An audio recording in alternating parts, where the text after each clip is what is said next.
Mga kababayan, alam natin na isa sa mga sinasite na dahilan o rason nitong mga nag-file na impeachment complaint laban kay Pangulong Bongbong Marcos ay yung revelasyon ni Saldico tungkol po dun sa 100 billion na insertion na may kickback si Pangulong Bongbong Marcos. Ngayon, yan po ibinara, di ba?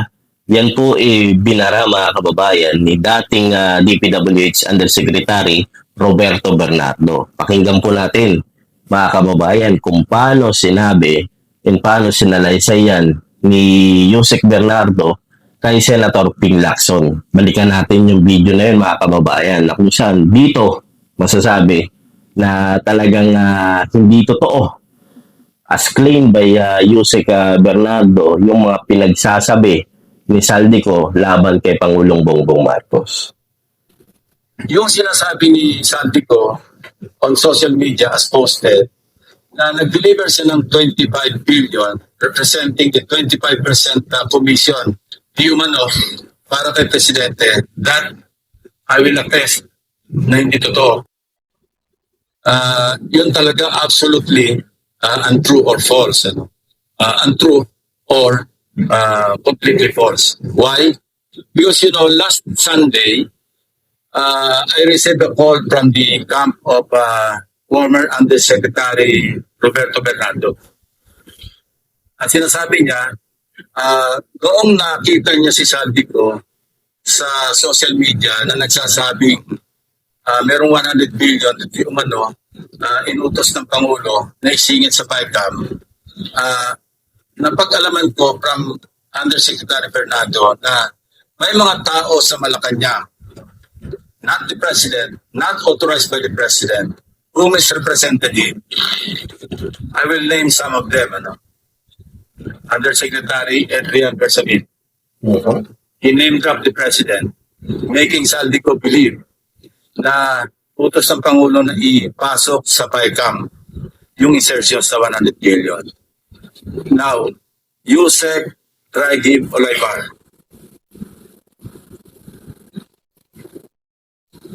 Other personalities. Anyway, regarding the 100 billion, binrake down kasi nireview niya yung kanyang notes.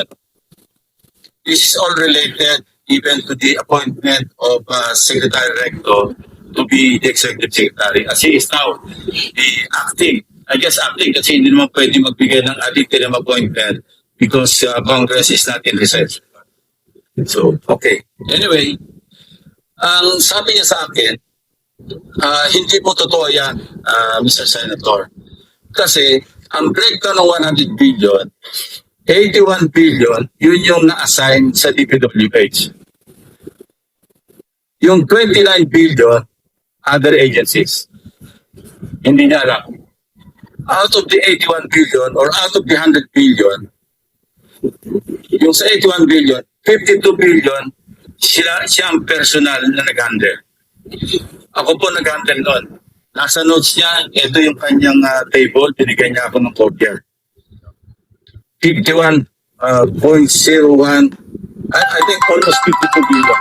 Anyway, so 52 billion, yung personal yung sinandel niya. And talagang sabi niya, nag-hatid ako ng pera as kickback. But not to the President, but to Yusek Olaybar. And sabi niya, ang pagkaalam niya, kasama si Yusek Adrian Bersamin. 8 billion pesos sa President. In at least 10 deliveries. The modus that yung arrangement nila is, itigisa silang armor van. May armor van si Yusek Olaybar, may armor van siya, magpapark sa basement ng Diamond Hotel, darating yung van driven by Olaybar, and possibly, sabi niya, hindi siya sigurado, possibly along with Adrian Bersamin.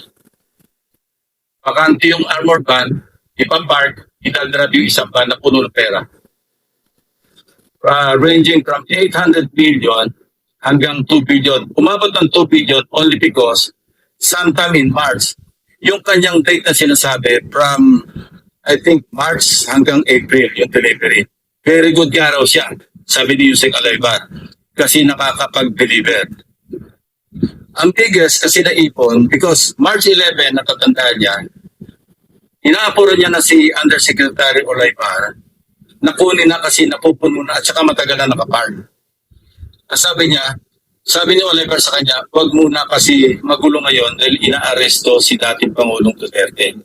So naipon yung laman ng van, sabi niya, mga 2 billion pesos. That was the single largest or biggest delivery that he made to Olaybar. Kung saan napunta, hindi natin alam.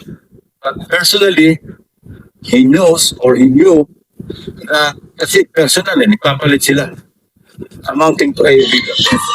1 billion, he delivered to Secretary Bonoan. So that's 9 billion. Yung 8 billion was representative of 16% of the 81 billion or 82 billion.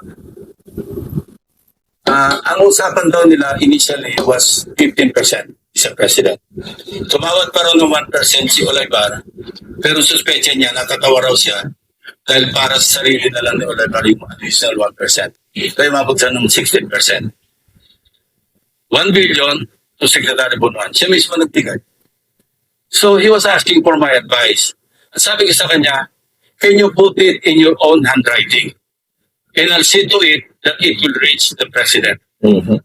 Isipan mo. But I took notes. When he was narrating what he was about to write down, I was taking notes together with my 2 lawyers.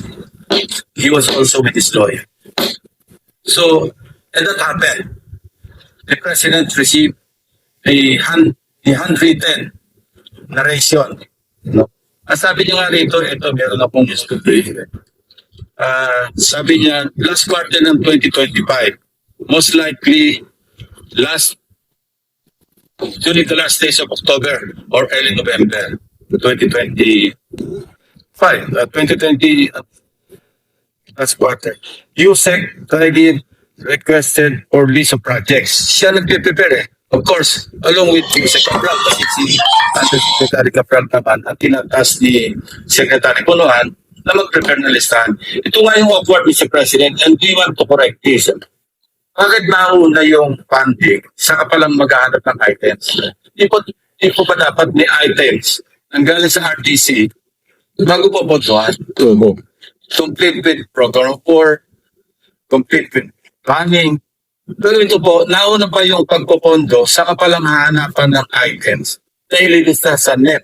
Remember, bukod pa po ito, dahil ito, kaan na ito eh, FICAM na ito eh. And mind you, even during the NEP, anyway, mamaya ko na itapel yun. Ito yung sinabi niya rin. Ito, sinabi niya na si Traigi Olaybar prevented him from disclosing details on the 52 billion to Secretary Bonoan. Ayon pa sabi raw sa President. Tapos, sinabihan siya ni Yusek Traigi Olaybar na si Secretary Bonoan asked Executive Secretary Persamin several times, sino ba magpapasalitate itong 52 billion? Of course, isasama sa BICAM, paano ito re-release? Sino magpapasalitate? Ang sagot ni ES Persamin sa kanya, we will take care of it. Sila na raw bahala kung paano ayusin yung 52 billion. Now, I'm not defending the President, Mr. President, but in fairness to him, yung list of projects, yung 100 billion, initially naka-FLR lahat yun. Pinapatrack ko ngayon sa aking staff kung ilan yung na-release out of the items on FLR or Isaro or issuance of Saro.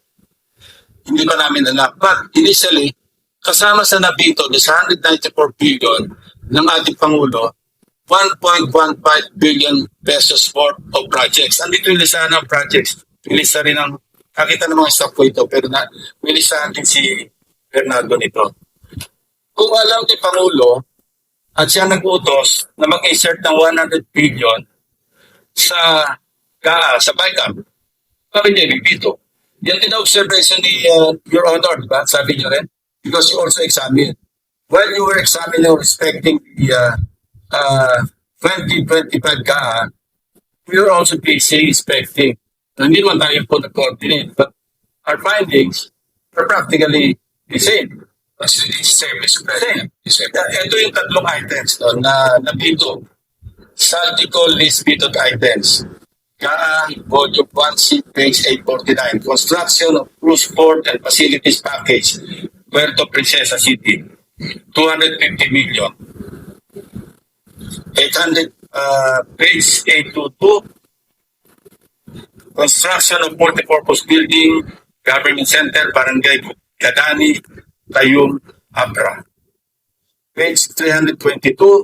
Construction of river fund structure including irrigation system, integration of Longpolo River at Sitio Lawaan upstream, right side, Wall Cebu, Package 3, 100 million. Total 1.15. Kung yung gusto kasi ng iba, paniwalaan natin na sa Pangulo ang nag-insert, nagputos mag-insert. It doesn't make sense to me, Mr. President. That's why I'm trying to explain this to our colleagues and to the members of the DBCC family para maliwanagan naman natin, hindi princess to be dyan. Maliwanagan naman natin na hindi kasama ang Pangulo kasi common sense. Siya nagutos, hindi dito niya. Siya nagutos, hindi lang niya. Okay mga kababayan, yan po na revelasyon ni Yusek Bernardo through kay Senator Ping Lacson, yung babara sa claim itong si Saldico na ngayon po'y pinaniniwalaan, di ba, nila. Kilala nyo na kung sino yung mga naniniwala sa claim niya na yon na may insertion itong si Pangulong Bongbong Marcos and at the same time may kickback, di ba? Sabi niya, nagdi-deliver daw siya kay former Speaker Romualdez, kay PBBM, di ba? Naalala niyo yung sinabi na may dinala na ilang mga maleta yun doon sa kanyang kondo sa BGC, mga kababayan. May inakyat. 48 ba yun? Tapos pagbaba, 40 na lang. Di ba? Umagano na yung senaryo eh. Di ba? Kaya sino nagsasabi ng totoo? Si Gutesa ba o itong si Saldico? Mga kababayan. Di ba? Kasi magkakaiba yung numbers ng binabanggit nila. Which is kinontradict po yan or kinontra ni Yusek Bernardo na sinasabi niya through dito sa video na pinakita ko po kanina na sinabi po ni Yusek Bernardo na hindi totoo na si Saldico ang nagdi-deliver. Ako mismo ang nagdi-deliver. Hindi si Saldico. Di ba?